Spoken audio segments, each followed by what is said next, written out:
Hello students, आप सबको अपने चैनल साइंस जंक्शन में एक और नए वीडियो के साथ स्वागत करती हूं।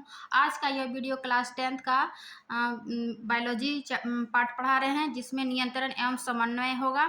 इससे पहले हम लोग इसका थ्योरी कंप्लीट देख चुके हैं। आज हम इसका प्रश्न उत्तर देखेंगे, चाहे वो बीच का प्रश्न हो या अभ्यास का हो। सभी प्रश्न का हम एक वीडियो में यानी वन शॉट वीडियो सबसे पहले थ्योरी बताते हैं। थ्योरी में मेरा एनसीईआरटी का ही पॉइंट टू पॉइंट नोट्स तैयार करते हैं एक सिस्टमेटिक ढंग से, ताकि आपको एनसीईआरटी बुक या फिर किसी और वीडियो को देखने की आवश्यकता ना हो। आपको एक ही वीडियो में सारा आपका नोट्स और एनसीईआरटी का हर पॉइंट कवर हो जाएगा। आप मेरे नोट्स पर 100% ट्रस्ट कीजिए। एक बार मेरा नोट्स पढ़ के देखिए तो आपको यकीन होगा कि आप चाहे क्लास 10th में हो या फिर आप किसी भी एग्ज़ाम की तैयारी कर रहे हैं, तो आपके लिए ये वीडियो काफ़ी हेल्पफुल रहेगा। तो चलिए बिना देरी के शुरू करते हैं। आज का ये चैप्टर यानी कंट्रोल एंड कोऑर्डिनेशन, इसका हम कंप्लीट थ्योरी देख चुके हैं। आज हम इसका प्रश्न उत्तर देखेंगे। तो चलिए सबसे पहले हम मतलब अध्याय का जो बीच में प्रश्न रहता है उसको सबसे पहले हम देखेंगे, उसके बाद में हम उसका अभ्यास देखेंगे। तो जैसे कि ये पार्ट का ही बीच का क्वेश्चन है ना। थ्योरी के बीच में ही क्वेश्चन दे दिया जाता है कि आप क्या पढ़े, इससे क्या समझते हैं। तो सबसे पहला क्वेश्चन है कि प्रतिवर्ती क्रिया तथा टहलने के बीच क्या अंतर है। देखिए, प्रतिवर्ती क्रिया जो हम इसका थ्योरी पार्ट में कंप्लीट पढ़े हैं कि प्रतिवर्ती क्रिया क्या है कि किसी उद्दीपन के प्रति, है ना, किसी उद्दीपन क्रिया के प्रति जो कि हम अनुक्रिया करते हैं यानी कि रिस्पॉन्स करते हैं, तो वो क्या कहलाता है, प्रतिवर्ती क्रिया। जैसे कि किसी गर्म वस्तु को छूते हैं, ठंडा वस्तु को छूते हैं, तो हम क्या रिएक्ट करते हैं, उसको हम अपने हाथों को तुरंत पीछे हटा लेते हैं, है ना, उसके प्रति रिस्पॉन्स करते हैं। तो यही होता है प्रतिवर्ती क्रिया। अब यहाँ पर पूछ रहा है प्रश्न में कि प्रतिवर्ती क्रिया तथा टहलने के बीच क्या अंतर है। तो इसको हम पॉइंट वाइज नोट्स लिख बनाए हैं। तो आप लोग यहाँ देखिए कि प्रतिवर्ती क्रिया तथा टहलने के बीच क्या है। तो पहला पॉइंट है कि प्रतिवर्ती क्रिया जो है वो मेरु रज्जु द्वारा कंट्रोल होती है, यानी कि जो भी हम उद्दीपन के प्रति रिस्पॉन्स करते हैं वो हमारी मेरु रज्जु द्वारा क्या होता है, कंट्रोल होता है। तो फर्स्ट पॉइंट है। टहलना क्या है, टहलना मस्तिष्क के भाग अनुमस्तिष्क द्वारा कंट्रोल होती है ना। टहलना हम इसका थ्योरी में मस्तिष्क के 3 भाग है, अग्र मस्तिष्क, मध्य मस्तिष्क, पश्च मस्तिष्क। इसका तीनों का हम कंप्लीट क्या कार्य है और इसका क्या क्या भाग है हम बता चुके हैं। तो टहलना जो है ये मस्तिष्क के भाग अनुमस्तिष्क द्वारा ये कंट्रोल होती है। फिर इसका दूसरा पॉइंट है प्रतिवर्ती क्रिया का कि यह जो है यह एक अनैच्छिक क्रिया है, मीन्स ये हमारे इच्छा में नहीं है। जैसे हम किसी वस्तु को छूते हैं तो हम अपने आप हाथ को पीछे हटा लेते हैं, तो ये जो है अनैच्छिक क्रिया है। अनैच्छिक क्रिया का और भी उदाहरण है जैसे श्वसन क्रिया। और जैसे टहलना ये क्या है, ये ऐच्छिक क्रिया है। ऐच्छिक मीन्स जैसे मेरा मन, मेरे इच्छा अनुसार, यदि मेरा इच्छा हो रहा है कि हमें टहलना है तो ही हम टहलेंगे, अदरवाइज नहीं टहलेंगे। तो ये टहलना जो है यह एक ऐच्छिक क्रिया है। फिर इसका तीसरा पॉइंट है यानी प्रतिवर्ती क्रिया का कि यह क्रिया जो है अत्यंत तेज अर्थात 1 सेकेंड के सूक्ष्म अंश में ही पूर्ण हो जाती है, यानी कि ये क्रिया जो है बहुत तेज गति से होता है। जैसे कि कोई गर्म वस्तु को छूते हैं तो हम सोचते नहीं कि हमें हाथ हटाना है पीछे या नहीं, हमें तुरंत क्रिया करते हैं, है ना। 1 सेकेंड में सूक्ष्म अंश में ही पूर्ण हो जाती है, तुरंत ही हम पीछे कर लेते हैं, यानी ये सूक्ष्म अंश में ही वो पूर्ण हो जाती है प्रतिवर्ती क्रिया। वही दूसरी ओर है टहलना कि यह क्रिया जो है अधिक समय लगता है, क्योंकि पहले मस्तिष्क विचार करता है ना। सबसे पहले हम मस्तिष्क में सोचते हैं कि हमें टहलना है, जाना है या नहीं, तथा सूचना को तंत्रिका के माध्यम से पेशियों तक पहुंचाता है। तो इस प्रकार ये प्रतिवर्ती क्रिया और टहलने के बीच अंतर देख चुके हैं। अब इसका दूसरा क्वेश्चन है कि 2 तंत्रिका कोशिकाओं यानी कि न्यूरॉन के मध्य जो क्या है, अंतर्ग्रथन यानी सिनेप्स जिसको बोलते हैं, में क्या होता है। 2 कोशिकाओं यानी न्यूरॉन के मध्य जो सिनेप्स में क्या होता है। तो हम इसका स्ट्रक्चर बताए थे तंत्रिका का, देखिए तंत्रिका कोशिका या फिर न्यूरॉन, ये इसका स्ट्रक्चर है। ये बीच में केंद्रक है और ये कोशिका यानी सेल बॉडी। फिर इसके ये हेयर लाइक स्ट्रक्चर, ये डेंड्राइट द्रुमिका, है ना। और ये इसका तंत्रिका का अंतिम सिरा, इसके बीच का एक तंत्रिका और दूसरी तंत्रिका के बीच जो खाली स्थान होता है, रिक्त स्थान, उसी को क्या कहते हैं, सिनेप्स। तो इसका कार्य क्या है, देखिए इस तंत्रिका कोशिका यानी न्यूरॉन के भाग के हम विभिन्न कार्य पॉइंट नोट्स तैयार किए थे। आप लोग अगर यदि थ्योरी क्लास नहीं देखे हैं तो सबसे पहले आप थ्योरी क्लास देख लीजिए, जो इसी चैनल पे प्लेलिस्ट बना हुआ है, आप लोग वहाँ से देख लीजिए। उसके बाद आप प्रश्न उत्तर बनाइए तो आपका सारा कॉन्सेप्ट जो है क्लियर हो जाएगा। देखिए सिनेप्स यानी अंतःग्रथन, यह क्या है, यह तंत्रिका के अंतिम सिरे एवं अगली तंत्रिका कोशिका के द्रुमिका के मध्य का रिक्त स्थान है। अब इसका क्या कार्य है, यानी सिनेप्स का क्या करता है, तो यह विद्युत आवेग को रासायनिक संकेत में बदला जाता है। जो कोशिका का यानी सेल बॉडी में जो विद्युत आवेग प्राप्त हुआ, जो भी सूचना, उस विद्युत आवेग को ये रासायनिक संकेत में बदला जाता है, जिससे यह आगे संचरित हो सके और इसी प्रकार तंत्रिका कोशिका से अन्य कोशिकाओं जैसे कि पेशी कोशिका या ग्रंथि तक ले जाते हैं। यानी एक कोशिका या दूसरे ग्रंथि पेशी कोशिका को ले जाती है। तो इस प्रकार ये सिनेप्स का कार्य है। फिर तीसरा क्वेश्चन देखते हैं कि मस्तिष्क का कौन सा भाग शरीर की स्थिति तथा संतुलन का अनुरक्षण करता है ना। मस्तिष्क का कौन सा भाग जो है शरीर को संतुलन यानी स्थिति या संतुलन क्या करता है, अनुरक्षण करता है। तो इसका आंसर होगा मस्तिष्क का जो अनुमस्तिष्क है ना। मस्तिष्क के 3 भाग है, अग्र मस्तिष्क को ही अनुमस्तिष्क कहते हैं। फिगर आपको दिखा रहे हैं मस्तिष्क का, ये है ना। मस्तिष्क के 3 भाग है, अग्र मस्तिष्क, मध्य मस्तिष्क और अनुमस्तिष्क। तो अनुमस्तिष्क यानी पीछे का भाग, तो शरीर का जो संतुलित करता है ये मस्तिष्क के अनुमस्तिष्क यानी सबसे पश्च मस्तिष्क, पीछे का भाग का मस्तिष्क का ये स्थिति तथा संतुलन का अनुरक्षण करता है। और यह मस्तिष्क के भाग पश्च मस्तिष्क में होता है, यानी पश्च मस्तिष्क का ही भाग है ये अनुमस्तिष्क। यहाँ पर ये क्या है, शरीर के संतुलन बनाए रखता है ये सेरेबेलम। फिर चौथा क्वेश्चन है कि हम एक अगरबत्ती की गंध का पता कैसे लगाते हैं, है ना। यदि हम अगरबत्ती जलाते हैं तो हमें नाकों तक पहुंचता है, लेकिन कैसे हम गंध का पता करते हैं कि अगरबत्ती जला है।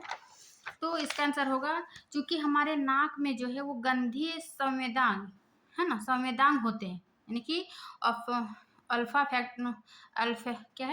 अल्फैक्टरी रिसेप्टर्स होते हैं जो गंध के कारण रासायनिक क्रिया होती है ना। हमारे नाक में गंधीय संवेदांग होते हैं जो गंध के कारण रासायनिक क्रिया होती है, यानी जब भी हम कोई गंध को महसूस करते हैं तो वो क्या करता है, रासायनिक क्रिया होती है, जिससे विद्युत आवेग संवेगी जो है वो तंत्रिका कोशिकाओं द्वारा अग्र मस्तिष्क तक पहुंचता है, जिसमें विद्वान सूंघने के लिए विशिष्टीकृत क्षेत्र अगरबत्ती की गंध जो है पहचानने की क्रिया संपादित करता है।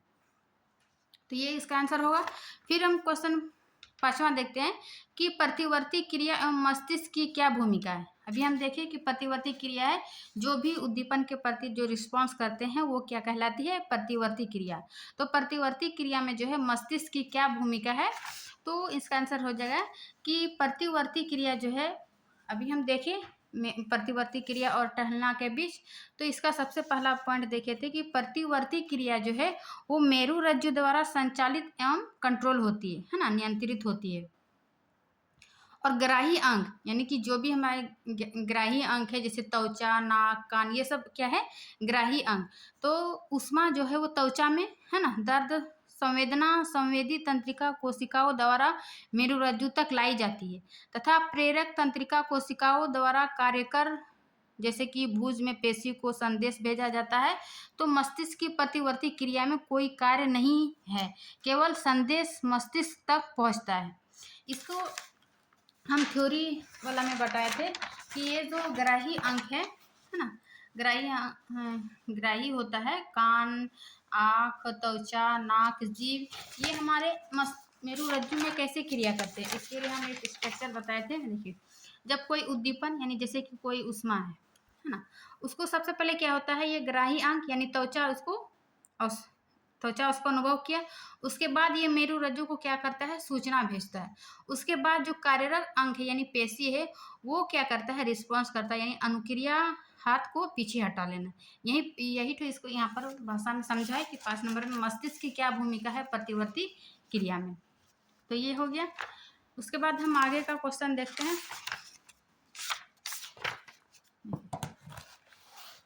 आपका एक भी प्रश्न नहीं छूटेगा, बीच में है, बीच में जितने भी टाइप का प्रश्न है और उसके बाद अभ्यास का सभी हम प्रश्न को बताएंगे। फिर है पादप हार्मोन क्या है।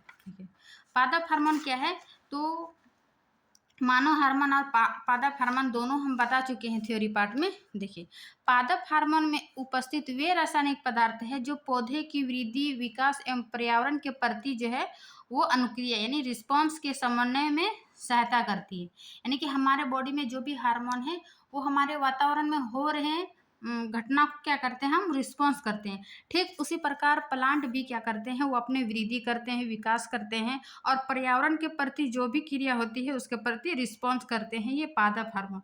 जैसे कि ऑक्सिन है, जिब्रेलिन एवं साइटोकाइनिन। तो इसका अलग अलग फंक्शन है, इसका हम थ्योरी पार्ट में बता चुके हैं, आगे भी प्रश्न आएगा तो हम बताएंगे। फिर दूसरा प्रश्न है कि छुई मुई पादप की पत्तियों की गति और प्रकाश की ओर प्ररोह की गति में किस प्रकार भिन्न है। जब भी कोई अंतर या भिन्न पूछेगा ना तो उसको आप पॉइंट वाइज नोट करके लिखिएगा, तो आपको मार्क्स मतलब कटेगा नहीं, अच्छा रहेगा। जैसे छुई मुई पादप की पत्तियों की गति और प्रकाश की ओर प्ररोह की गति से किस प्रकार भिन्न है, तो इसको इस प्रकार आप लिखिएगा पॉइंट बना के, है ना। छुई मुई पादप की पत्तियों की गति एक तरफ लिखेंगे, फिर प्रकाश की और प्ररोह की गति।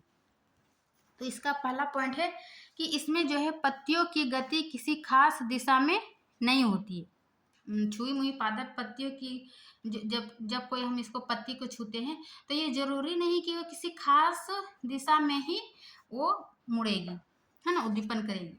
और जबकि प्रकाश की और प्ररोह की गति में क्या अंतर है कि इसमें प्ररोह की गति जो है वो दीपक यानी प्रकाश की दिशा में ही होती है, जिधर प्रकाश आ रही है उधर ही वो वृद्धि करेगी। ये इसकी मुख्य खास अंतर है। फिर है दूसरा पॉइंट कि इसमें वृद्धि नहीं होती है। जब छुई मुई पादप की पत्तियों की गति को छूते हैं तो उसमें कोई वृद्धि नहीं होती, इसमें क्या होता है बल्कि पत्तियां जो है वो मुरझा जाती है। इसमें वृद्धि होती है यानी प्रकाश की ओर वृद्धि हो रही है, जिसको प्रकाशानुवर्तन कहते हैं। फिर है इसका तीसरा पॉइंट कि अनुक्रिया की गति जो है वो बहुत तीव्र होती है, यानी कि जैसे कोई छुई मुई पादप पत्तियों को टच किए तो वो बहुत तेजी से रिस्पॉन्स करते हैं। और इसमें जो है अनुक्रिया की गति धीमी होती है ना, धीरे धीरे ये वृद्धि करती है, रिस्पॉन्स करती है। फिर इसका चौथा पॉइंट कि यह गति हार्मोन के द्वारा नहीं होती, है ना, तुरंत रिस्पॉन्स किया यानी यह गति हार्मोन के द्वारा नियंत्रित नहीं होती, जबकि यह गति जो है ऑक्सिन हार्मोन के द्वारा होती है। यानी कि ऑक्सिन हार्मोन जो है ये जो भी कोई प्लांट है ये तना है तो इसके टिप में पाई जाती है ना, तो यही वृद्धि के लिए जिम्मेवार है और यह गति हार्मोन ऑक्सिन हार्मोन के कारण है, जबकि छुई मुई पादप में इसमें कोई हार्मोन द्वारा नहीं होती है। फिर इसका पांचवा पॉइंट कि यह जल की मात्रा में परिवर्तन के कारण होता है। पौधा में जो गति है वो उसकी जल की मात्रा में परिवर्तन के कारण भी वो क्या होता है, रिस्पॉन्स करते हैं। और यह प्ररोह के दोनों ओर असमान वृद्धि के कारण होता है, यानी कि ये टिप पर भी वृद्धि करता है और ये अपने प्रकाश के विपरीत भी वृद्धि करता है, लेकिन ये प्रकाश की ओर ज़्यादा और इधर कम। तो इस प्रकार ये दोनों ओर असमान वृद्धि के कारण होता है। तो इसका अंतर देखिए। अब इसका तीसरा क्वेश्चन है कि एक पादप हार्मोन का उदाहरण दीजिए जो वृद्धि को बढ़ाता है। तो अभी हम इसका बताए थे कि वृद्धि के लिए जो है वो ऑक्सिन हार्मोन जिम्मेवार है, प्लांट का जो भी है ना, ऑक्सिन प्लांट हार्मोन इसके लिए वृद्धि के लिए जिम्मेवार होता है। फिर चौथा है कि किसी सहारे के चारों ओर एक परतान की वृद्धि में ऑक्सिन किस प्रकार सहायक है। यानी कि एक पौधा है उसके चारों ओर एक परतान की वृद्धि, यानी परतान यानी जैसे कि कोई लत है ना, लत जो उसके चारों ओर लग जाती है वृद्धि में, तो ऑक्सिन किस प्रकार सहायक है। तो इसका आंसर होगा कि हम जानते हैं कि परतान के शिखर पर जो ऑक्सीजन बनता है ना, कोई भी पौधा होगा उसके शिखर पर भी क्या होगा, ऑक्सीजन बनेगा ताकि वो वृद्धि में सहायक हो। और परतान जो है स्पर्श के प्रति संवेदनशील होते हैं। जैसे ही परतान किसी आधार के संपर्क में आते हैं तो वह भाग उतनी तेजी के साथ वृद्धि नहीं करती है ना, जितनी तेजी से आधार से दूर वाला भाग करता है, क्योंकि ऑक्सीजन जो है विस्तृत होकर उस तरफ चला जाता है, जिसके कारण कोशिकाएं लंबी एवं तन्य हो जाती है और परतान मुड़ जाती है तथा आधार से लिपट जाती है। जैसे उदाहरण मटर के पौधे है ना, मटर के पौधे में जो छोटी छोटी लताई होती है उसके शिखर पर ही ये ऑक्सीजन बनता है और उसी से ये वृद्धि करता है। तो इसका 4 नंबर का देखिए। फिर है 5 नंबर कि जलानुवर्तन दर्शाने के लिए एक प्रयोग की अभिकल्पना कीजिए, है ना। जलानुवर्तन यानी कि जल की ओर जो गति होता है वो क्या कहलाता है, जलानुवर्तन। जैसे अभी हम इसका एक देखें कि प्रकाशानुवर्तन जो प्रकाश की ओर गति करता है ना, तो ठीक उसी प्रकार पूछ रहा है 5 का कि जलानुवर्तन दर्शाने के लिए एक प्रयोग की अभिकल्पना कीजिए। तो इसका सबसे देखिए 5 नंबर का, इसका सबसे पहले हम देखेंगे है ना, एक फिगर बनाते हैं, उसी के आधार पर ये समझेंगे। ये एक आधार है और ये चना है ना, भीगा हुआ लकड़ी का बुरादा है ये बीच बीच में, और इधर जल है। जल की ओर गति यानी इसका जो चना का जो जड़ है इसकी जल की ओर जो गति होगा वही क्या कहलाएगा, जलानुवर्तन। और ये शुष्क यानी सूखा बुरादा है। तो इसका क्योंकि यहाँ पर प्रयोग करने पूछ रहा है, तो यानी हम इसका प्रैक्टिकल करेंगे। आप देखिए फिगर बना के। सबसे पहले क्या करेंगे कि एक टीन या प्लास्टिक का डब्बा लीजिए तथा समान दूरी पर इसमें छेद कीजिए, है ना। एक प्लास्टिक का यही डब्बा लिया और इसमें समान दूरी पर छेद किए। उसके बाद इसके पेंदे में छेद कर दीजिए तथा आकृति में दर्शाए अनुसार तिरछा रखिए, है ना। इस प्रकार ये आकृति में दर्शाए अनुसार ये तिरछा रखेंगे छेद करके। उसके बाद इसमें लकड़ी का बुरादा भर दीजिए, है ना। इसमें सूखा लकड़ी का बुरादा भर दिए। उसके बाद 24 घंटे तक चने के बीज को पानी में भिगोकर निकाल लीजिए, है ना, निकाल लिए। उसके बाद भीगे हुए चने को ऊपर से नीचे तक बुरादे के ऊपर समान दूरी पर रखिए तथा पानी का छिड़काव कीजिए, इस प्रकार, है ना। सूखा हुआ बुरादा के बीच बीच में ये चने को समान दूरी पर रखे और बीच बीच में भिगाते रहे। 24 घंटा फूलने के बाद अब हम क्या देखेंगे, उसमें बीच बीच में पानी का छिड़काव करते रहेंगे। अब बीजों के अंकुरित होने के बाद पानी केवल डिब्बे के निचले भाग में रिक्त बुरादे पर डाल दीजिए। उसके बाद इसे 2 से 3 दिनों तक छोड़ दीजिए।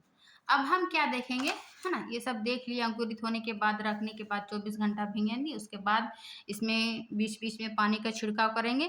अब हम क्या निष्कर्ष निकला कि अंकुरित बीजों की जड़ें जो है वो गीले बुरादे की ओर मुड़ जाती है, जिसे जलानुवर्तन कहा जाता है। जब हम ये गीला जल की, है ना, जो अंकुरित हो गया था ऊपर में शुष्क बुरादा डाले और नीचे में इधर भीगा हुआ, है ना, बुरादा, और उसमें बीच बीच में पानी छिड़काते रहे, तो क्या हुआ, ये चना का जो अंकुरित भाग है ये जल की ओर वृद्धि किया। तो इससे यह पता चला ये कि जलानुवर्तन कहा जाता है, क्योंकि ये जल की ओर वृद्धि किया यानी जल की ओर मुड़ जाता है। तो ये था इसका प्रैक्टिकल करके आप लोग देख सकते हैं इसी प्रकार। अब हम आगे देखेंगे, ये वाला पार्ट खत्म हो गया। नेक्स्ट पेज में देखते हैं कि जंतुओं में जो है वो रासायनिक समन्वय किस प्रकार होता है ना, कैसे होता है। यानी जंतुओं में हम थ्योरी पार्ट में जंतु और पौधा दोनों में देखें। यहाँ पर पूछ रहा है कि जंतुओं में रासायनिक समन्वय किस प्रकार होता है। तो क्योंकि जंतु में जो है रासायनिक समन्वय हार्मोन के द्वारा होता है। ये जंतु हार्मोन जो है अंतःस्रावी ग्रंथियों द्वारा स्रावित होता है तथा रक्त के माध्यम से शरीर के उन अंगों तक पहुंच जाते हैं जहां इसकी आवश्यकता होती है ना। तो इसका मुख्य याद रखिएगा कि हार्मोन द्वारा समन्वय होता है। जो जंतु अंतःस्रावी ग्रंथि तथा रक्त के माध्यम से शरीर के विभिन्न भागों तक पहुंच जाती है जहां पर इसकी आवश्यकता होती है। फिर है दूसरा कि आयोडीन युक्त नमक के उपयोग की सलाह क्यों दी जाती है ना। देखिएगा किसी का गला में यदि फूला हुआ रहता है या फिर थायराइड की शिकायत रहती है, उसको सबसे पहले थायराइड की चेक की जाती है ताकि उसमें सही से आयोडीन की मात्रा है ना मिल पा रहा है क्या नहीं, उसमें जो एक थायराइड ग्रंथि है, हार्मोन है, वो सही से संतुलित है या नहीं। तो देखिए आउटो ग्रंथि यानी कि थायराइड ग्रंथि को जो है उसमें क्या निकलता है, थायरॉक्सिन हार्मोन। ये थायरॉक्सिन हार्मोन बनाने के लिए जो है वो आयोडीन आवश्यक होता है, और यदि आयोडीन की ही कमी हो जाएगा तो वह क्या करेगा, थायरॉक्सिन हार्मोन नहीं बनाएगा। थायरॉक्सिन हार्मोन नहीं बनाएगा तो ये थायरॉक्सिन हार्मोन की कमी हो जाएगी और हमें घेंगा रोग है ना हो सकता है, यानी जिसको ग्वाइटर कहते हैं।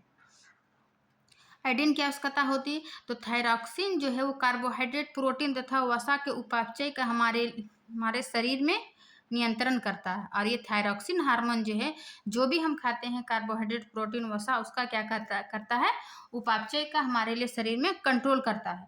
और हमारे आहार में आयोडीन की कमी से हमें क्या होगा, घेंगा रोग यानी जिसको ग्वाइटर हो जाता है।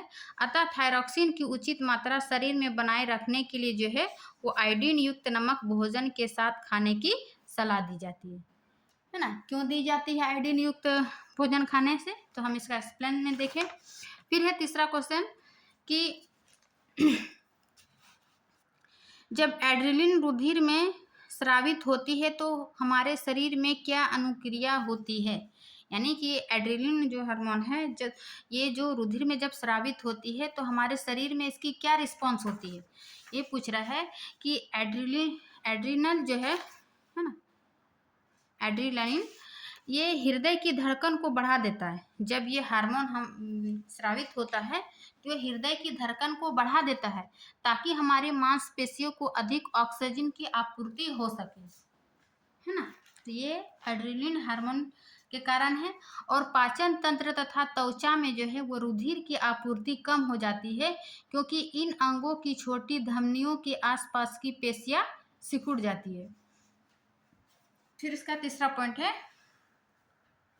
कि इससे डायफ्राम तथा पसलिया के सिकुड़ने में श्वसन दर बढ़ जाती है। ये सभी अनुक्रियाएं मिलकर जंतु शरीर की स्थिति से निपटने के लिए तैयार करती है।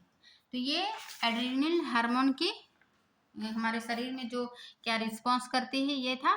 फिर है चौथा कि मधुमेह के कुछ रोगियों की चिकित्सा इंसुलिन का इंजेक्शन देकर क्यों की जाती है ना। हमें सुने होंगे कि शुगर हो गया है, डायबिटीज रोग हो गया है, इंसुलिन, तो ये सब क्या होता है, इंसुलिन की मतलब बढ़ना या घटना, ये जो ना मधुमेह की कुछ रोगियों को इंसुलिन का इंजेक्शन देकर क्यों दी जाती है, क्योंकि मधुमेह रोग जो है वो अग्नाशय द्वारा स्रावित हार्मोन इंसुलिन की कमी के कारण होता है।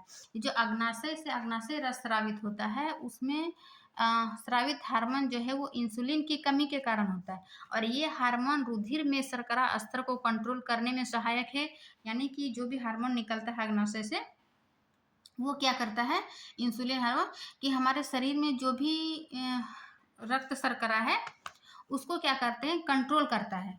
अतः डॉक्टर रोगी को इंसुलिन के इंजेक्शन लगवाने की सलाह देता है ताकि रुधिर में जो है वो शर्करा का स्तर कम किया जा सके। यानी जब हमारे रुधिर में रक्त शर्करा जो है रुधिर में शर्करा स्तर ज़्यादा हो जाता है तो उसको शर्करा का स्तर कम करने के लिए क्या दिया जाता है, इंसुलिन का इंजेक्शन दिया जाता है। तो ये थी आपकी कंप्लीट बीच का यानी पाठ अध्याय के बीच का प्रश्न। अब हम अभ्यास देखेंगे, है ना। अभ्यास में क्या प्रश्न है, सबसे पहले इसका ऑब्जेक्टिव है 3, जैसे कि निम्नलिखित में से कौन सा पादप हार्मोन है। तो थ्योरी में कंप्लीट देखें कि पादप हार्मोन जो है वो मुख्य है ये क्या है, इंसुलिन, एस्ट्रोजन, थायरॉक्सिन, साइटोकाइनिन, ये सब हमारे मानव हार्मोन है, इंसुलिन और एस्ट्रोजन और थायराइड। बाकी पादप हार्मोन जैसे साइटोकाइनिन, ऑक्सिन, जिबरेलिन, ये सब क्या है, पादप हार्मोन। तो इसका आंसर हो जाएगा 1 का डी। फिर है दूसरा कि दो तंत्रिका कोशिका के मध्य खाली स्थान को कहते हैं। अभी हम इसका देखे थे कि सिनेप्स का क्या कार्य है, कि दो तंत्रिका कोशिका के मध्य जो खाली स्थान होता है, रिक्त स्थान, उसको क्या कहते हैं, सिनेप्स। फिर है तीसरा कि मस्तिष्क उत्तरदायी है, यानी मस्तिष्क जो है वो किसके लिए उत्तरदायी है, उसके जो 3 पार्ट है उन तीनों पार्ट का अलग अलग कार्य है। तो यहाँ सिर्फ सीधा सीधा पूछा है कि मस्तिष्क का उत्तरदायी क्या है, तो यह सोचने के लिए भी है, हृदय स्पंदन के लिए भी है, शरीर का संतुलन बनाने के लिए भी है। तो इसका आंसर हो जाएगा उपरोक्त सभी। फिर है चौथा नंबर कि हमारे शरीर में ग्राही का क्या कार्य है ना। ग्राही का क्या कार्य है, ऐसी स्थिति पर विचार कीजिए जहां ग्राही उचित प्रकार से कार्य नहीं कर रहे हो, क्या समस्या उत्पन्न हो सकती है। जब ये हमारी ग्राही काम नहीं करेगा तो क्या समस्या उत्पन्न होगा। देखिए हम आपका थ्योरी वाला नोट से दिखा रहे हैं। जब हम ग्राही पढ़ रहे थे यानी रिसेप्टर, तो ग्राही जो है वो तंत्रिका कोशिका के विशिष्टीकृत सिरे होते हैं जो वातावरण से क्या करता है, सूचना का पता लगाते हैं। और ये ग्राही हमारे ज्ञानेंद्रियों में स्थित होते हैं, यानी कि जो हमारे 5 ज्ञानेंद्रियां हैं उन्हीं को क्या कहते हैं, ग्राही कहते हैं। और इन्हीं ग्राहियों से क्या होता है, ये हमें सूचना प्राप्त होता है। जैसे कि कान से क्या हुआ, सुनने का, और ये शरीर का संतुलन। आँख से क्या हुआ, देखना, प्रकाश ग्राही। त्वचा से क्या हुआ, ताप ग्राही, ठंडा है गर्म है उससे स्पर्श करके पता चलता है। नाक से क्या है, घ्राण ग्राही, यानी कि गंध का पता लगाते हैं। फिर जीभ का क्या है, स्वाद का पता लगाते हैं। तो इस प्रकार ये ग्राही का कार्य है। लेकिन यहाँ पे पूछ रहा है कि यदि ग्राही का क्या कार्य, देख लिए, ऐसी स्थिति पर विचार कीजिए जहाँ ग्राही उचित प्रकार से यदि कार्य नहीं करेगा तो क्या समस्या उत्पन्न हो सकती है, या समस्या पूछ रहे हैं।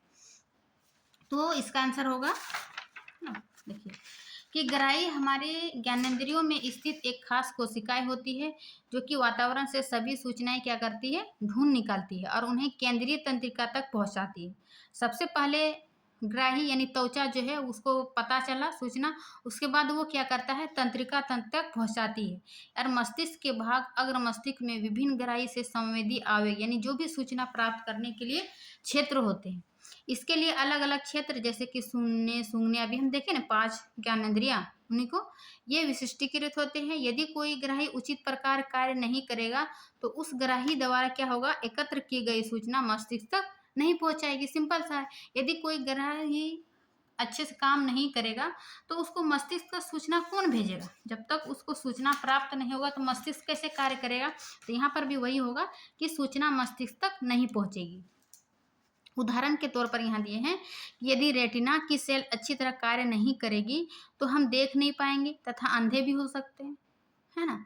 फिर दूसरा उदाहरण है कि जिह्वा द्वारा मीठा, नमकीन आदि स्वाद का पता लगाना संभव नहीं हो पाएगा। यदि ग्राही अंग कार्य ही नहीं करेगा, यदि जिह्वा काम ही नहीं करेगा तो हमें कैसे पता चलेगा कि मीठा है, खट्टा है, नमकीन है। तो हमें स्वाद का पता नहीं चल पाएगा। तो ये इसका डिटेल आंसर था। अब 5 नंबर देखते हैं कि एक तंत्रिका कोशिका यानी न्यूरॉन की संरचना बनाइए तथा इसके कार्यों का वर्णन कीजिए, है ना। अभी हम थ्योरी पार्ट में इसका डिटेल बताएं कि ये है न्यूरॉन की संरचना और उसका पार्ट का क्या कार्य है, ये भी हम बताएं। तो ये हो गया, तंत्रिका कोशिका को ही क्या कहते हैं, न्यूरॉन। ये क्या है, यह तंत्रिका तंत्र की संरचनात्मक एवं क्रियात्मक इकाई है ना। इसका स्ट्रक्चर बना के ये इसका नाम दर्शाना है। ये द्रुमिका है, ये केंद्रक है, ये एक्सॉन है, ये सेल बॉडी है और ये तंत्रिका का अंतिम सिरा। इस विभिन्न पार्ट में इसका विभिन्न जो भाग है उसका क्या क्या कार्य है, जैसे कि द्रुमिका, द्रुमिका का क्या कार्य है कि सेल बॉडी से जो निकलने वाली धागा जैसी संरचना है, संरचना जो सूचना प्राप्त करती है, इसको क्या कहते हैं, द्रुमिका। यानी इसी द्रुमिका से क्या होता है, सूचना प्राप्त होती है। फिर है दूसरा कोशिका यानी सेल बॉडी। यह क्या करती है, जो द्रुमिका द्वारा जो सूचना प्राप्त हुई उन्हीं प्राप्त की गई सूचना को विद्युत आवेग के रूप में चलती है, यानी विद्युत आवेग के रूप में ये कार्य करती है। फिर है एक्सॉन यानी तंत्रिकाक्ष। ये क्या करता है, यह सूचना के विद्युत आवेग को कोशिका का यानी सेल बॉडी से दूसरे न्यूरॉन की द्रुमिका तक पहुंचाता है। और एक अंतिम है सिनेप्स कि ये दो तंत्रिका कोशिकाओं के मध्य ये रिक्त स्थान है और यह विद्युत आवेग को रासायनिक संकेत में बदला जाता है और ये आगे संचरित हो जाता है। तो ये इस प्रकार ये इसका फिगर बना के इसको नामांकित करके इसका विभिन्न कार्य लिख दीजिएगा, हो जाएगा इसका आंसर 5 नंबर का। फिर है 6ठा नंबर कि पादप में प्रकाशानुवर्तन किस प्रकार होता है। अभी हम एक देखें कि पादप में जलानुवर्तन किस प्रकार होता है। अब यहाँ पर पूछ रहा है कि प्रकाशानुवर्तन किस प्रकार होता है, यानी कि प्रकाशानुवर्तन यानी प्रकाश की ओर गति करना। तो इसका आंसर होगा कि पादपों में प्ररोह यानी जो शिखर पर होता है प्रकाश की ओर मुड़कर तथा जड़े इससे दूर मुड़कर अनुक्रिया करता है। जैसे कि ये कोई पौधा है ना, और यहाँ पर क्या है, ये टिप पोर्शन पर यहाँ पे क्या पाया जाता है, प्रकाश। ये प्रकाश की ओर यानी सूर्य की किरण इस पर पड़ता है तो ये उधर ही गति किया और दोनों तरफ गति करता है, लेकिन ये प्रकाश की ओर ज्यादा और इसकी जड़ जो है इससे दूर मुड़कर इससे कम गति करता है। वही बोल रहा है कि प्रकाश में प्रोरो जो प्रकाश की ओर मुड़कर तथा जड़े इससे दूर मुड़कर अनुक्रिया करता है यानी रिस्पॉन्स करता है, जिसको क्या कहते हैं, प्रकाशानुवर्तन कहा जाता है। प्रकाश जब पादप की वृद्धि वाले भाग पर पड़ता है, यानी वृद्धि वाले भाग यानी ऑक्सीजन यहाँ पर पाया जाता है, ऑक्सीजन हार्मोन वृद्धि वाले भाग पर पड़ता है तो वृद्धि हार्मोन जो है यानी ऑक्सीजन छाया वाले भाग में अधिक मात्रा में एकत्र होकर उसे प्रकाश की आने की दिशा में मोड़ देता है। ठीक है, किस प्रकार ये ऑक्सीजन कार्य कर रहा है ये देखिए।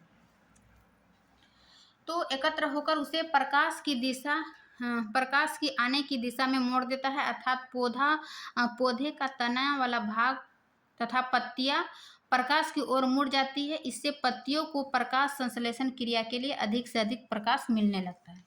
तो ये हम इस प्रकार देखें कि प्लांट में प्रकाशानुवर्तन किस प्रकार होता है और किस प्रकार ये ऑक्सीजन सहायक होता है।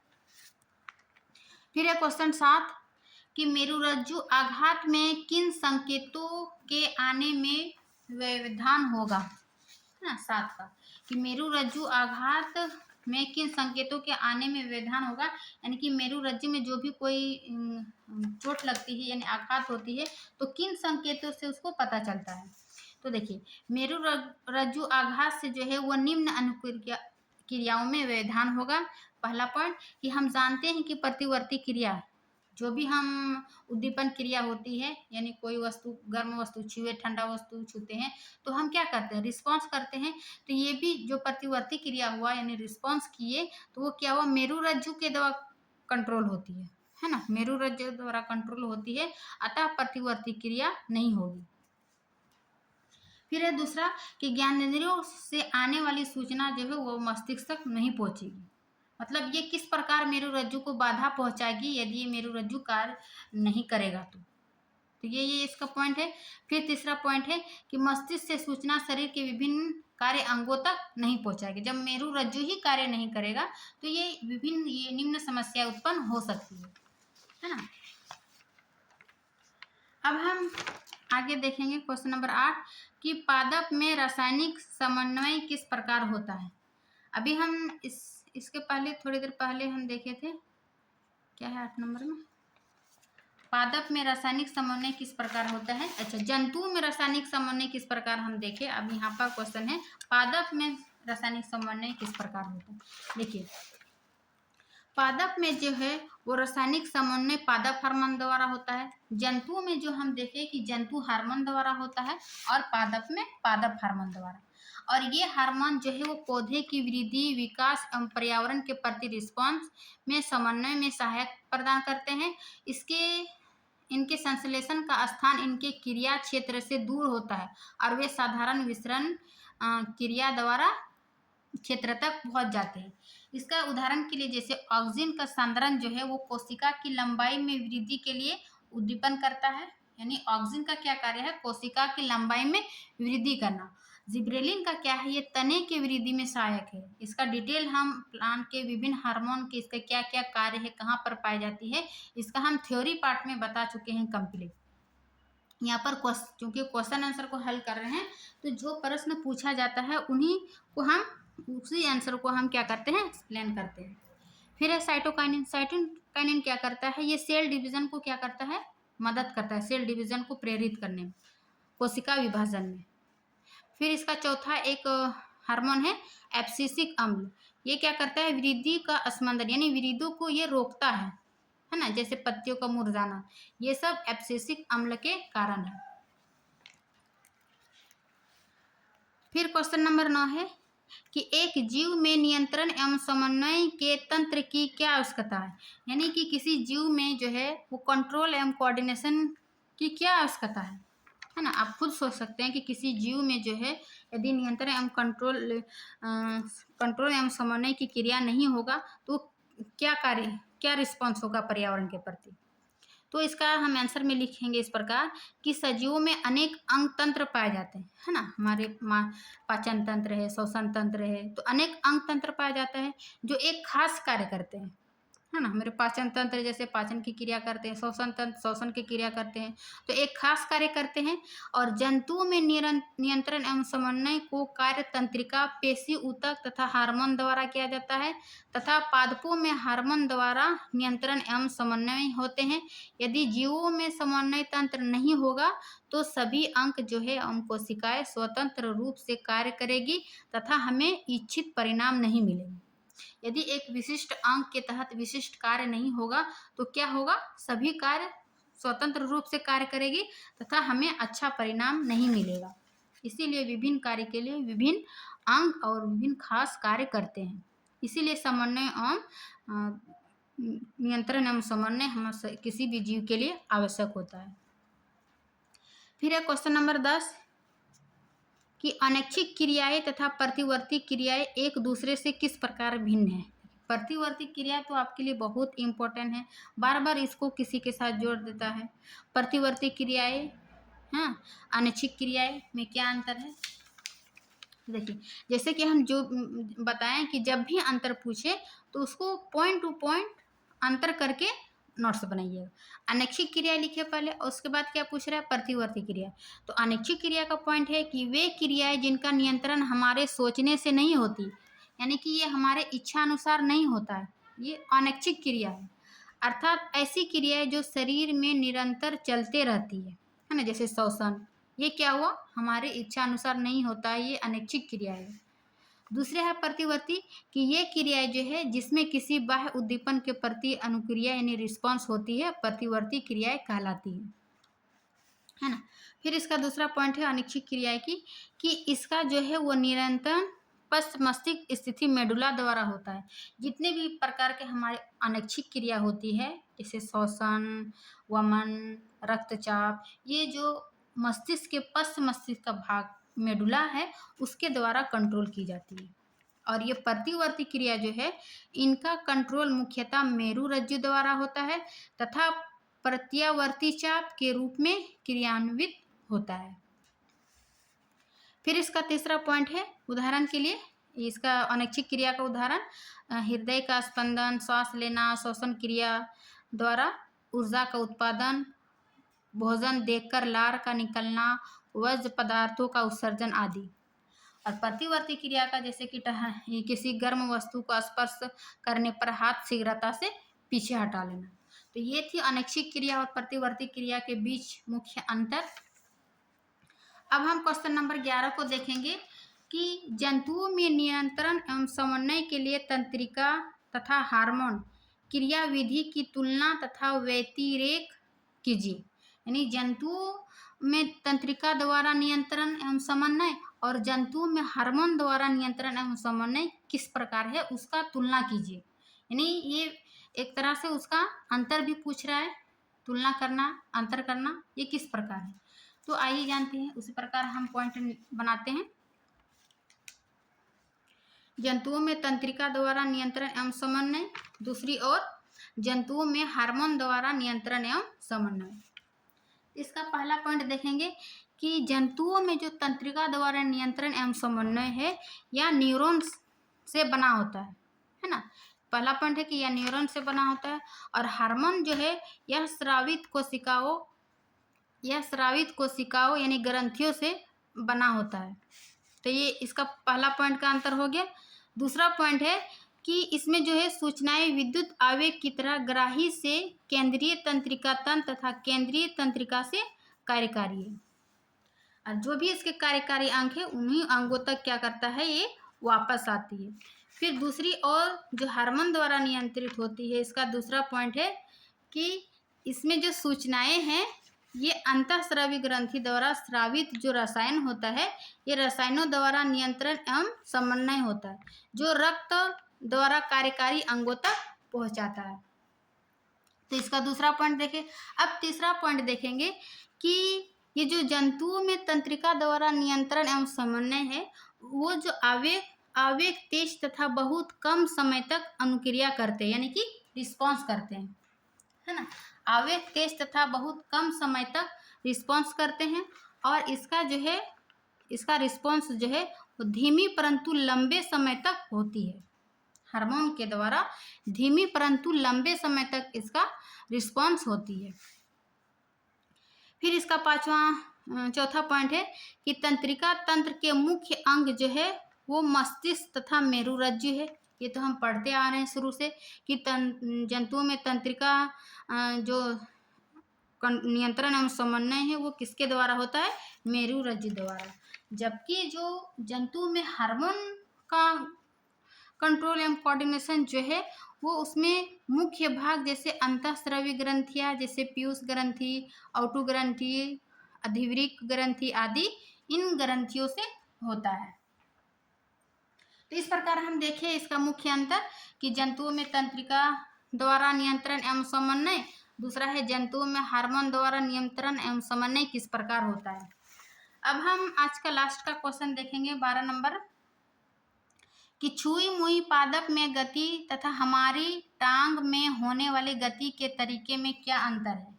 ये 12 नंबर कि छुई मुई पादप में गति तथा हमारी टांग में होने वाली गति के तरीके में क्या अंतर है। तो इसको भी अंतर पूछ रहा है, इसको भी हम पॉइंट वाइज लिखते हैं, यानी कि इसमें मैक्सिमम प्रश्न जो है अंतर वाला यानी तुलना वाला था, तो उसी प्रकार हम बनाएं। देखिए छुई मुई पादप में गति हम अभी थोड़ी देर पहले देखे कि पत्तियों में जल की मात्रा में परिवर्तन के कारण इसकी जो है आकृति बदल जाती है, जिसके कारण फूलने और सिकुड़ने की क्रिया होती है ना। छुई मुई पादप की गति जो है उसमें जल की मात्रा में परिवर्तन के कारण होती है, जबकि मानव की टांग में होने वाली गति जो है यह पेशी कोशिकाओं के संकुचन के कारण होती है ना। ये इसमें हमारे बॉडी में जो पेशी कोशिका है उसके संकुचन के कारण होती है। फिर इसका दूसरा पॉइंट है कि इसमें विशिष्टीकृत प्रोटीन नहीं होते, यानी छुई मुई पादप में इसमें कोई विशिष्ट प्रोटीन नहीं होती है, जबकि हमारी मानव बॉडी में इसमें विशिष्टीकृत प्रोटीन होती है, और ये विशिष्टीकृत प्रोटीन जो है वो विशिष्ट कार्य को करने के लिए ही जिम्मेवार होते हैं। फिर इसका तीसरा पॉइंट है कि इसमें गति जो है वो स्पर्श के कारण होती है, यानी कि छुई मुई पादप गति तभी करेगी जब हम उसको स्पर्श करेंगे, यानी जब उसको हम पत्तियों को छुएंगे तो ही वो गति करेंगे, अदरवाइज वो वैसे ही जैसे और पौधा रहता है वैसे ही वो कार्य करेगा। और इसमें गति जो है वो ऐच्छिक होती है, यानी अपने इच्छा के अनुसार। फिर इसका चौथा पॉइंट यानी लास्ट आज का, छुई मुई पौधे में सूचनाओं के चालन के लिए कोई विशिष्टीकृत ऊतक नहीं पाए जाते। इसका हम पहले भी देख चुके हैं कि छुई मुई पादप में कोई एक विशेष ऊतक नहीं पाए जाते हैं, ना इसके पश्च मस्तिष्क के अनुमस्तिष्क द्वारा संचालित नहीं होती है। सॉरी ये पॉइंट नहीं होगा कि पश्च मस्तिष्क के अनुमस्तिष्क द्वारा संचालित होती है, इसमें कोई विशिष्ट ऊतक ही नहीं होती है, तो ये कहाँ से पश्च मस्तिष्क और अनुमस्तिष्क होगा। और इसमें जो है वे आवेग या सूचनाओं को चालन के लिए तंत्रिका सेल और गति के लिए पेशी सेल होती है ना। तो ये इसका मुख्य अंतर है आज का क्लास का, यानी ये आपका अभ्यास पूरा कंप्लीट हो गया है। इधर आप नेक्स्ट पार्ट में है जीव जनन कैसे करते हैं, इसका हम नेक्स्ट पार्ट में लेकर आएंगे थ्योरी, उसके बाद प्रश्न उत्तर। तो ये आज का क्या है, नियंत्रण एवं समन्वय, यानी कि बायोलॉजी का क्लास 10 का बायोलॉजी अध्याय 6 नियंत्रण एवं समन्वय कंट्रोल एवं कोऑर्डिनेशन, उसका कंप्लीट प्रश्न उत्तर देखें। आप एक बार आपको थ्योरी पार्ट सबसे पहले देखिए। एक बार में नहीं समझ में आता है, आप वीडियो को 1 से 2 बार ज़रूर देखिए, अपने से खुद से नोट्स बनाइए, उसके बाद आप प्रश्न उत्तर लगाइए, तो आपको 100% समझ में आएगा और आपको कंप्लीट जानकारी मिल जाएगा। तो चलिए मिलते हैं नेक्स्ट क्लास में। मैं आशा करती हूँ कि ये वीडियो आपको अच्छी लगी होगी, और अच्छी लगी तो लाइक एंड सब्सक्राइब ज़रूर करिए। मिलते हैं नेक्स्ट क्लास में। आपको यूट्यूब में यानी आपको वन शॉट में बहुत ही कम समय में आपको वन शॉट में ये वीडियो आपको प्रोवाइड कराते हैं थ्योरी। उसके बाद हम प्रश्न उत्तर भी एक ही वीडियो में बनाते हैं, ताकि आपको इधर उधर खोजने की आवश्यकता ना हो। आपको कंप्लीट एक ही वीडियो में सारा प्रश्न उत्तर मिल जाएगा, और कंप्लीट एक ही वीडियो में आपका सारा थ्योरी मिल जाएगा। तो इसी के साथ कि ये वीडियो आपको अच्छी लगी तो लाइक एंड सब्सक्राइब जरूर करिए। मिलते हैं नेक्स्ट क्लास में, तब तक के लिए थैंक यू।